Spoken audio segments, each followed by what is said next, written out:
This past week, I've been laying really low. I've been laying really low, not because I wanted to, just because there were so many forces that kept me from doing this sort of thing, like making a video. I tried actually to make one. I fully did the whole thing and then realized I didn't actually push record. So that was great.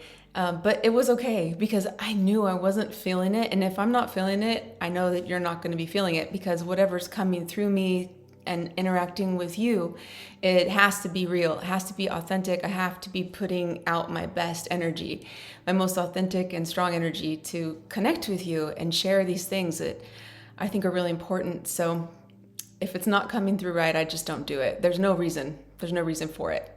With the astrology, not to be a fearmonger or anything, I've seen it since last year. And I just know it's coming and it's going to get way worse before it gets better. And that's why I'm so passionate about creating this community with you, with creating this good feeling between us and seeing that we are so individual. We cannot generalize people. And I see that every day when I do my readings for people and my practice. I see so clearly that each person is unique and beautiful and has so much to offer this world. And when we see each other as enemies or this is just a bad person or a bad guy, well, the truth is that we all are bad guys or good guys in some way or another. We have all of it in us. It just depends on what's coming through at different times, what the circumstances are. And, it can get really confusing to try and see that. That's cognitive dissonance, to think, oh, that person is both good and bad. World and people are not black and white. Not at all. So anyway, then something died in here. It's so gross to say. I don't mean to gross you out, but I think a mouse died or something, and I can't figure out where it is. And so I didn't even want to be in this room at all either. It's even now.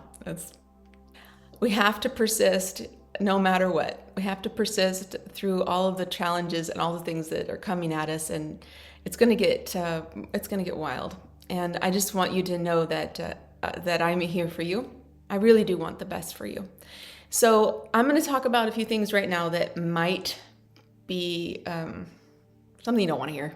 And I get it. But these are things that I see astrologically that I just can't hold on to anymore. So I want to tell you these things not to scare you, but to help you be prepared. My grandpa was a flight instructor in World War II, and he passed away in 2009. He was an incredible person. Everybody that knew him, he was generous, even though he had hardly anything. He just was kind and generous, and he was a great person. Even still, it's hard. It's hard to lose somebody like that. Anyway, but, okay, the thing that I remember is one thing he left behind, and it was, okay. The one thing that he left behind that was memorable and significant was silver. He was collecting silver, and he actually had gold too, but my grandma spent that, unfortunately. But he left silver for his family. So I just thought, man, that's such a cool thing to do, because no matter what, dollars are going to change, or whatever currency that's fiat. It's just not reliable, and now everything is going to be going into CBDCs, which are currency that's digital, and that might be even globalized. So the problem with that is that they can freeze your money. They're putting in all these rules and laws that make it seem like, they're helping us and keeping us safe, but it's actually a control method. And then this will probably get blocked on YouTube. I don't know. If it does, it does. But one thing that, so I started doing, because of my grandpa, is thinking about hard assets. So I started collecting silver.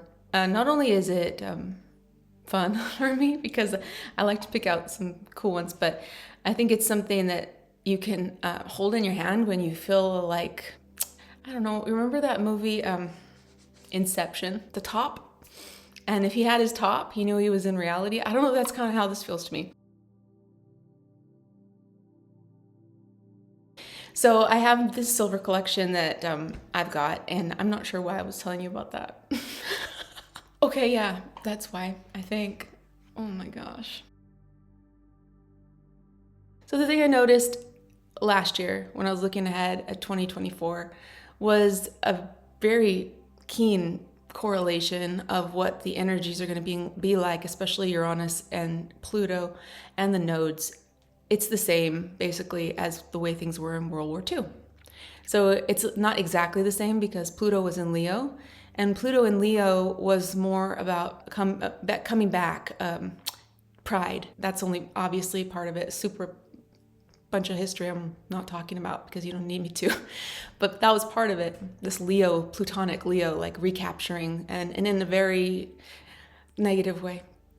Now we're going to have the same. It's Uranus was in Taurus then. Uranus is also going to be in Taurus for this next cycle where Pluto's coming in from Aquarius, and they're going to square up. Whole sign square. Square up by sign. And so this is different because we're looking at Pluto in Aquarius, which brings in a lot of the technology, land and money and the change of currency, resources, oil, things that perhaps we're going into a time where the AI or the robots are doing a lot of the fighting too. They have these weird robot dogs that, I don't know, man. So there's a lot coming in, and just imagine the Aquarian shadow side, okay? Or trying to gain power through the Aquarian shadow side. Oh, that's where I was talking about the silver. I know I had a reason. So I watched this one Silver Stacker on YouTube, and he said something about every 80 years. So there's these cycles that are economic and world power cycles. When everything changes, there's this book, I think it's called The Fourth Turning or something like that. And he mentioned 80, and I've just been doing a lot of research on the Uranus cycle for another video I'm planning for you. And I'm like, 80? Uranus cycle's 84 years. And Uranus in Taurus would be there every 84 years from now, because it's been in Taurus since 2018, and it'll be there till 2025. And so I started looking back. We're here at 2024, Uranus in Taurus, and it's coming into a whole sign square with Pluto. I haven't done the full Pluto analysis yet, but if I subtracted 84 years, that puts us at 1940. World War II was going strong. Uranus was in Taurus. Back another 84 years, that's the Civil War in America. Uranus was in Taurus. Back another 84 years, that was the Revolutionary War. Uranus was in Taurus. I look back another 84 years from that, and that was the King William's War. That was the first of the major 6 colonial wars in America, at least. Uranus was in Taurus. That's the French-Indian War. So that. We got 2024, 2025 with question mark. So then I looked in my book, the Cosmos and Psyche book, which is really good to look at giant views of world history. He correlates it with the major cycles of different planets and their combinations and their aspects. And he does have a chapter in here about Uranus to Pluto. He says the eruption of a collective will to power during Uranus-Pluto eras can also become concentrated and embodied in a single powerful figure. A world historic political military conqueror or tyrant driven as if by a force of nature. One of the most striking diachronic sequences of this cycle is the coincidence of the Uranus-Pluto alignments with the emergence of such figures. Alexander the Great during the conjunction, Julius Caesar during the conjunction, Charlemagne during the opposition, Genghis Khan during the conjunction of Uranus and Pluto, Tamerlane during the opposition, Peter the Great during the conjunction, Napoleon during the opposition, Hitler, Mussolini, Stalin, Mao during the square. So the square is what I'm concerned with here.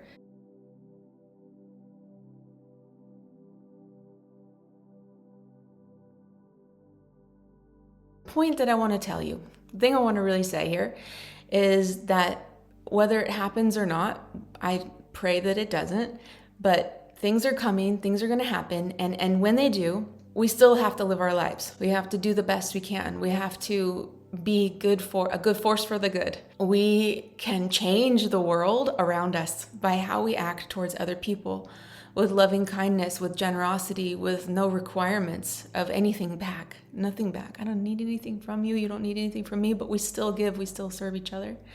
That's beautiful. That's beautiful. And doing things unexpectedly. When nowadays, people don't even make eye contact. If you're walking around the grocery store, you just don't even look at people.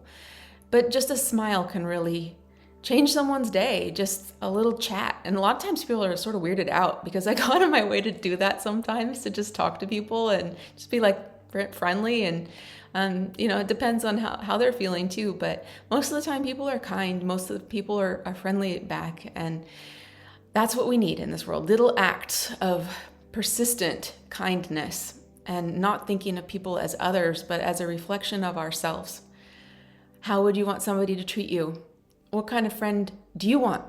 That's the person you need to be. What kind of partner do you want? That's the partner you need to be. Whether these terrible things in the world are happening or not, you're still living your life and you're a force for good. Coins.